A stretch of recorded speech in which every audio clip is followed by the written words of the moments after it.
Is that Andrew again? Andrew, I might just keep this in here. You are voxering me while I am recording this video review, which is very timely.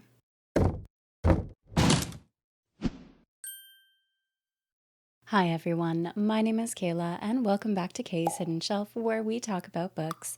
Today I'm going to share with you my spoiler-free review for No Land for Heroes by Cal Black. Now I did receive this copy in exchange for an honest review from the author, however I did go out and get the audiobook myself in order to do an immersion read. Offhand, this is an enthralling action-packed story where not everything is as it seems. No Land for Heroes is book 1 in the Legends and Legacy series by Cal Black, and is a self-published gaslamp and Western fantasy. Now, I want to start this off with a bit of background.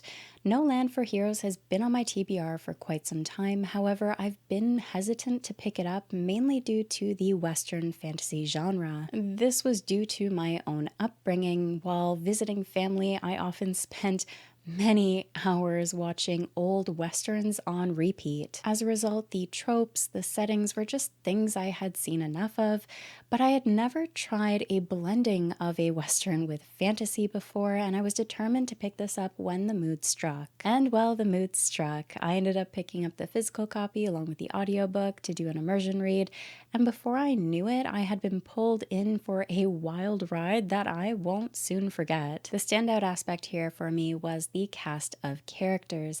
The story follows multiple POVs and centers around Deputy Mildred Barry, otherwise known as Millie. When Millie attempts to rob a train, things go a little awry, and she quickly realizes that the ammunition she was trying to steal in order to protect her town belongs to a man she's been trying to hide from for years. So let's talk about Millie. She's an albino elf, a mother of 2, and quickly shot up my list for epic mothers in fantasy. She is right up there with Misaki from The Sword of Kaigen by Emma Wong and Orca from the Bloodsworn Saga by John Gwynne. Millie has a violent past. She's blunt, she's harsh, but she will do anything for those that she loves. The complexity given to her character and her relationships was just spectacular. I was also impressed with how much care was put into the characters throughout the story. It's evident that Cal Black's character work was thoughtful and purposeful, creating genuine characters even among the side cast. There are plenty of memorable characters with their own distinct personalities and struggles. We also see some animal companions along the way, which of course I love. Let's talk about the genres and the world for a moment, because that was the surprising part for me.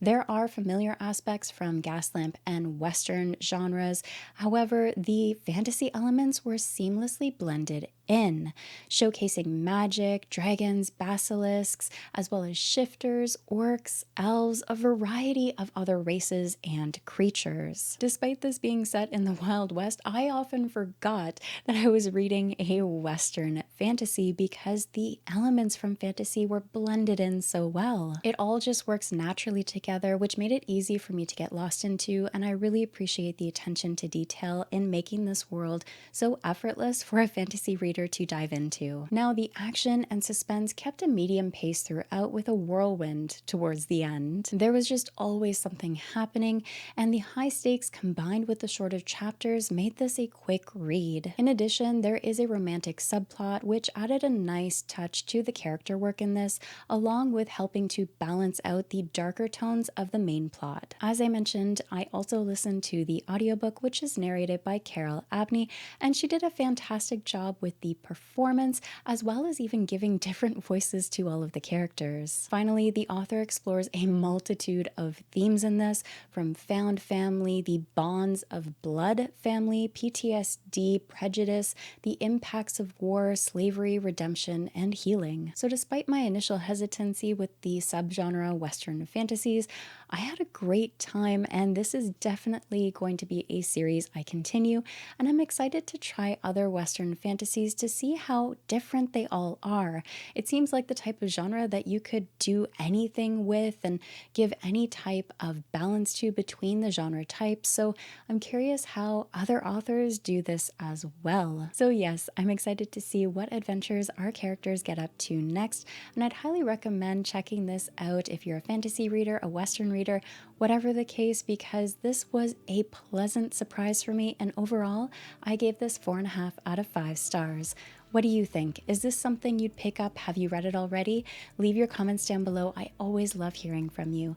And as always, thank you so much for watching, and take care of yourselves.